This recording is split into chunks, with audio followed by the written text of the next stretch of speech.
Sir Aladi Karuppan கோயில். ஓ, சக்தி வாய்ந்த தெய்வம். 32 ஊர்காரங்களும் ஒன்னா சேர்ந்து இங்கதான் சார் திருவிழா நடத்துவாங்க. அப்படியா? வருது இங்க தானே இருக்க போறான், பாத்துருவான். என்னத்தான் களை எடுக்கிறீங்க? குறுக்கம் தான் எடுத்திருக்கு, இன்னும் முக்கா குறுக்கம் மிச்சம் கிடக்கு. என்னைக்கு எடுக்கிறது நீங்க? களைய பார்த்து சீக்கிரமா எடுங்க. ஆமா, ஒன்னும் சொல்லிடப்படாது, நின்னு பாத்துருக்கீங்களே. முத்தையா போல என்னது போலீஸ் ஷீட் மாதிரி தெரியுது.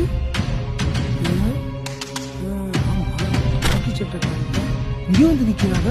பெரியவரே இப்படி வாங்க, ஐயா வர சொன்னாரு. என்ன விஷயங்கய்யா? அது ஒண்ணும் இல்லைங்க ஐயா, நம்ம ஊருக்கு புதுசா இன்ஸ்பெக்டர் வந்திருக்காரு, உங்ககிட்ட கொஞ்சம் பேசணுமா? அப்படியா? இந்த வாரேன் ஐயா.